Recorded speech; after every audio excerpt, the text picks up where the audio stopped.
Congressman Ro Khanna is on the line with us for the hour, taking your calls in our progressive town hall meeting. His website, Khanna, khanna.house.gov. You can tweet him at Rep Ro Khanna. And Russell in Hendersonville, North Carolina, you are on the air with Congressman Khanna. Gentlemen, it seems like the Republican Party's platform now, or their explanation for the Stop the Steal movement, has devolved into we were just looking into voter irregularities. Well, it would seem strategic for the Democrats to say, hey, let's take you up on that. We want to have a bipartisan committee to investigate all of this, and then we can go ahead and look into not only your concerns, but our concerns in terms of voter disenfranchisement and everything. And they would have to do it because they're the ones that keep talking about it being a problem. What do you think?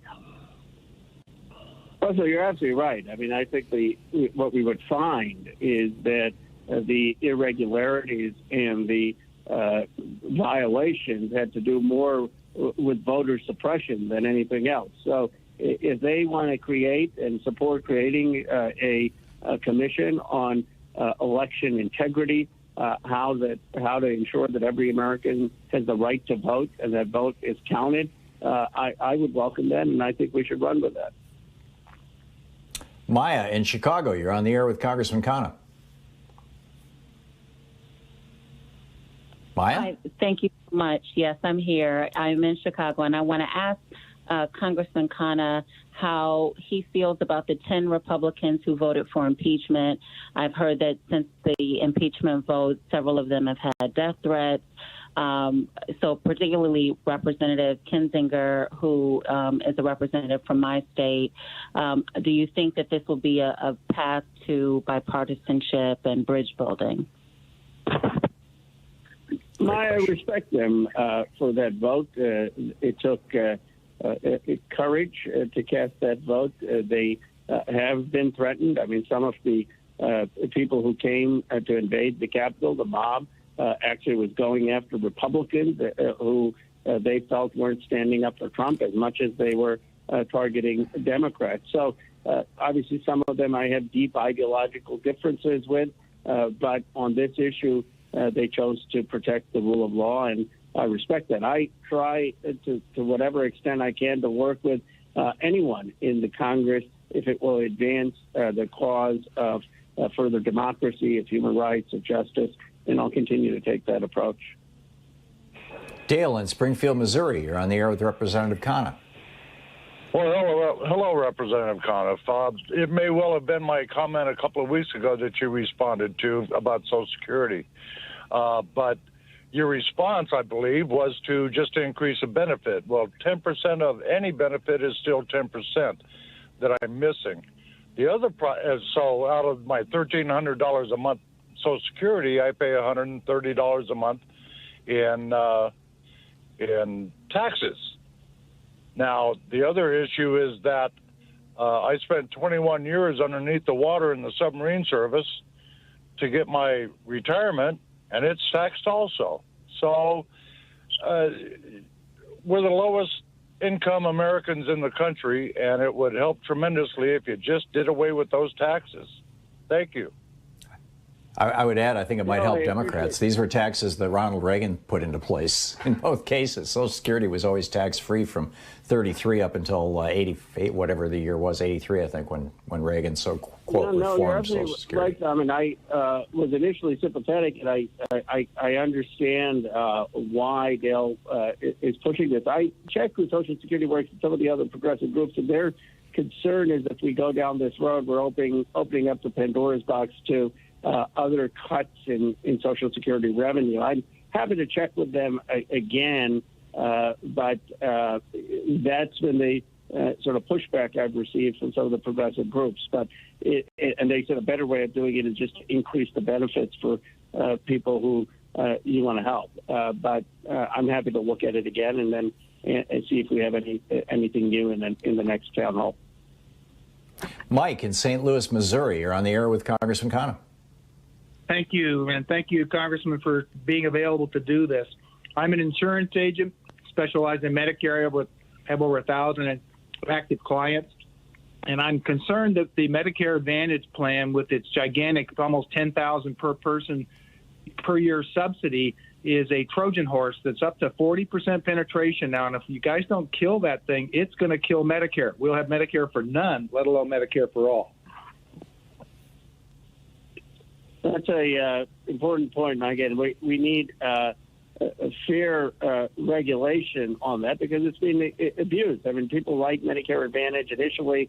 They think it works. And then if they, God forbid, have something catastrophic, if they have a serious or a chronic illness, they realize that those plans are not good. It's sort of like Shakespeare, all that glitters is not gold. And what we need to do is have far more regulation on asking for transparency so that they're not able to sell a plan that isn't going to deliver for people who are buying it.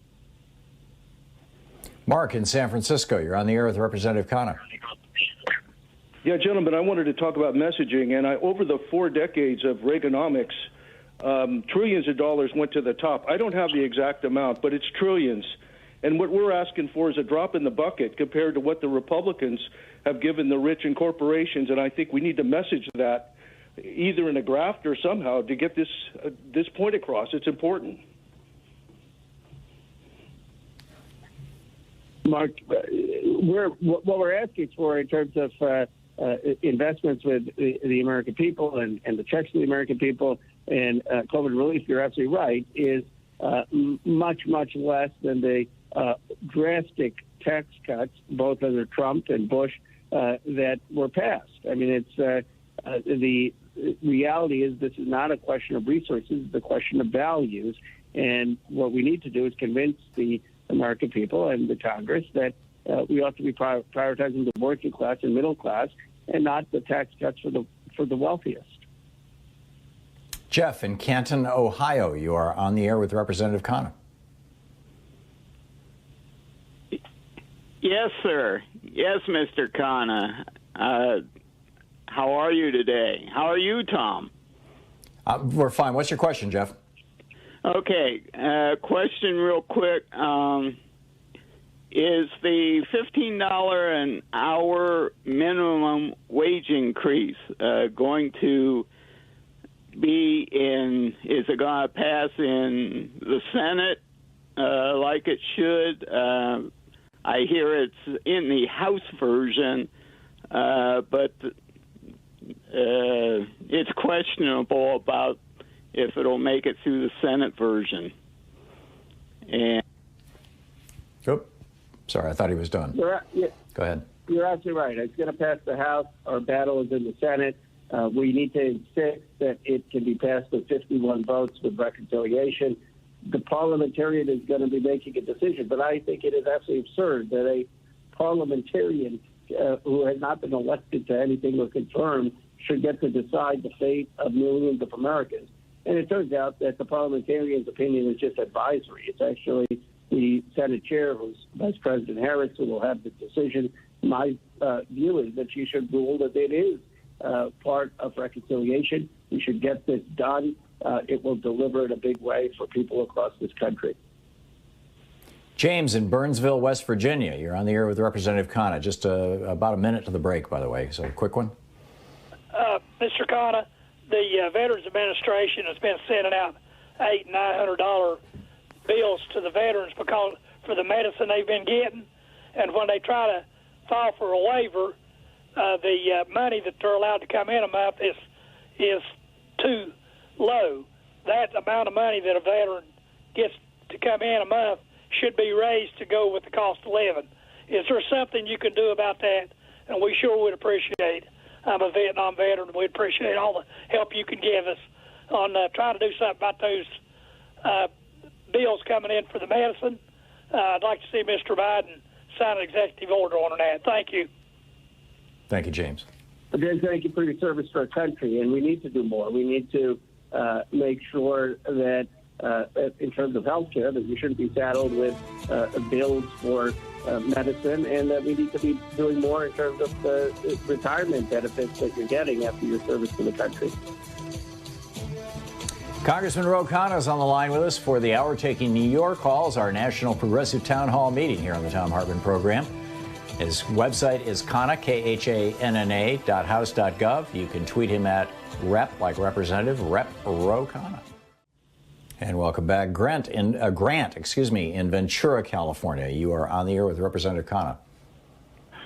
Congressman Khanna, I fully understand the need for a commission on the insurrection of the Capitol, but why don't we also have a commission to review the negligence of the past administration and the 500,000 lives lost from COVID-19 so we can better handle future pandemics? Thank you for taking my question. Grant, that's well put, succinct to the point, and absolutely correct. We need a commission to study what, as a country, was a failure in the pandemic, in addressing the pandemic. A lot of the blame obviously lies with the Trump administration, but there's some structural blame, such as the massive underinvestment in public health, the underinvestment in research for vaccine therapies, for vaccine diagnostics. And so just like after 9/11, there was a report with recommendations, some of them which were actually quite effective. We need to have a similar assessment post the pandemic and the crisis that has taken the lives of 500,000 Americans. Mike in Fontana, California. You're on the air with Congressman Khanna. Yes, sir. I just like to know when you think it's going to be that our schools can open back up. Mike, they can open back up once the prevalence is down and once our teachers as essential frontline workers are vaccinated. The problem is some states have literally prioritized bars more than kids. I mean, the transmission has gone up and the prevalence has gone up because restaurants are opening, bars are opening. What we ought to have done is prioritize our kids and not opened up places that were high incident before we could get the schools open and the teachers vaccinated. Lorraine in San Diego, you're on the air with Congressman Khanna. Good morning. Representative Khanna, would you please slip in a provision into the upcoming stimulus bill? Just sneak it in there to abolish the twice yearly time change. I'm so tired of this, and it's unhealthy. That's well, Lorraine, my request. My wife shares your view, and there are a number of members of Congress and senators, bipartisan, Senator Rubio, who's been pushing this, and we're going to continue to work on it and get more co-sponsors. It's not something that can be done quietly. It's very apparent to many members of Congress, but times have changed, and I think it's unhealthy for kids. It's unhealthy for the disruption it causes, and we should move beyond it. It also measurably causes more traffic fatalities in the week or so after. I mean, it effectively is jet lag. It's one of the few topics that I can bring up on this show, and we can do a talk show on, and people from right across the political spectrum are like, yeah, get rid of daylight savings time. Do it now. You know, one thing I haven't been able to figure out, maybe some of your callers would know, is what the obstacle is to getting it to move. A lot of times I get the sense from, okay, this special interest is blocking it. But even in Congress, I talk to most members, and they're for it, and yet there's obviously some...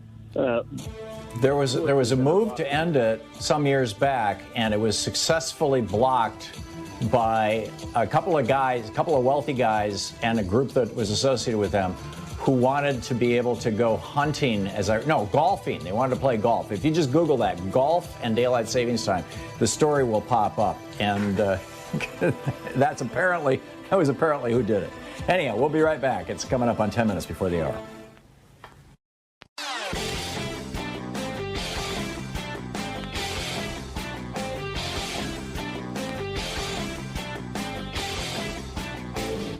You can find an absolutely fascinating library of my writings, including my daily rants, over at thomhartmann.medium.com. And welcome back. Mary in Waterloo, Iowa, you are on the air with Congressman Ro Khanna. Okay, this is Mary from Iowa. I received my first $1,200 stimulus check, but I did not receive the $600 check. And I know I can check it on my 2020 income tax for it. But when I was talking to a federal tax to get the 1040 booklet, she said there was many people who did not receive the $600 check, and she knew why. But she, of course, being an employee, she couldn't tell me. Is there a special reason why some of us did not receive our $600 stimulus check? Mary, I'm sorry that happened to you. No, you should have received it, especially by now. May I suggest that you contact your member of Congress? They can help. We've been helping constituents in our district all the time. If you don't get through to them, you can get to me. My email, which I don't mind people emailing me at, is ro@rokhanna.com, and we can connect you with your member of Congress. But they should be able to help you. Tom, and got to push the button right here. Tom in St. Paul, Minnesota. You are on the air with Representative Khanna. Good afternoon, you two. I love the work you're doing. I'm concerned about the criticism of Republicans voting against their own best interest. And we have Democrats, from what I understand, it's just about half of the Democrats are supporting Medicare All. And it seems to me that if we're electing leaders, that these representatives who feel that their constituents don't want Medicare for All, and so they won't vote for it, that they need to lead their constituents to a place where they understand that Medicare for All is in their best interest. It's in their neighbor's best interest. And so having a platform that has already got 100% of you aim for 100% of Democrat buy-in. You have a handful of issues. Tom, is there a question in there for Congressman Khanna? Yeah, can't the Democrats that will not support Medicare for All go back to their constituents, or they can't understand? Their constituents understand. Help them pitch it. Somebody in every town. Got it. Thank you, Tom. Congressman? Tom, I believe that they should be held accountable by constituents, and we've built tremendous progress on Medicare for All. We've got now over half of the caucus, but the only way we're going to get the numbers that we need is if constituents mobilize in their districts and explain to members of Congress why it's needed and why the constituencies want it. And this has always been Bernie Sanders' campaign for change. I mean, Bernie Sanders had sat there in 2016 and said, I'm going to hold meetings with my colleagues in the House and Senate to support Medicare for All. We would have never gotten past 10 or 15 members. He went out to the American people, and the constituencies spoke to the members of Congress, and that's the only way we're going to get this done. Bob in Baltimore, you are on the air with Congressman Khanna. Greetings, Congressman. Is there any way President Biden can stop the Dakota Access Pipeline? After all, he did stop the Keystone XL pipeline. We are absolutely pushing for that. It is on the radar of Secretary Kerry. It is on the radar of the White House, and we're going to continue to push for it, especially with Deb Haaland now going to the Interior. So I will raise it with her as well. Jan in Etna Green, Indiana. You're on the air with Congressman Khanna. Hello, Congressman. My concern is with Senator Manchin. Couldn't or shouldn't perhaps Biden or Schumer strip him of his committee membership on the Energy Commission? They're financing his campaigns, and he's making a ton of money off of them. So I'm sure if he was threatened, perhaps he could play ball. If he wants to do a Lieberman, fine. If he's going to vote Republican, then let him be a Republican. Well, I think sometimes it's better to use a more diplomatic approach to get to what the end we want. I mean, he is going to, in my view, vote for the $1.9 trillion COVID relief. So the question is, how do we get him to vote for big infrastructure? How do we get him to vote for a higher minimum wage? And my view is that the way to do it is to target resources into states like West Virginia and say, if there is going to be a transition and you have a disproportionate number of people affected because of the automation of coal and the decline of coal, we have to disproportionately help those communities left behind in creating industry and jobs, and let him take appropriate credit for that. But I think if we can make there a solution that gets him to a win, that is a much higher likelihood of success in getting the agenda through. Mike in Chicago, 1 minute to the end of the hour here. Mike, quick question for Congressman Khanna. Okay. Good day, Representative. I guess my question is there any reason why the president can't bend the ear of the senators who are holding back on the filibuster? The president can. Here's the thing. I think the president is underestimating his own leverage, or maybe the White House purposely is doing that.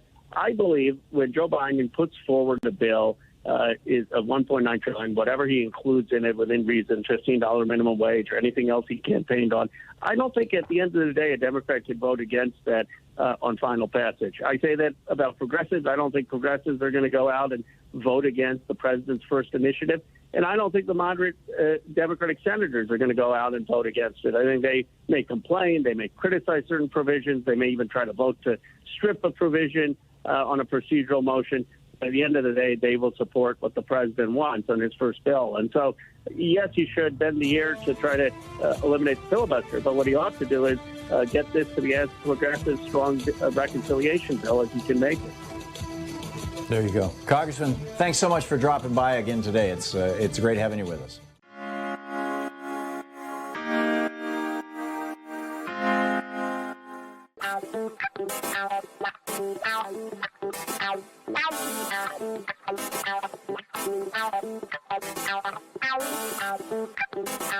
Ow.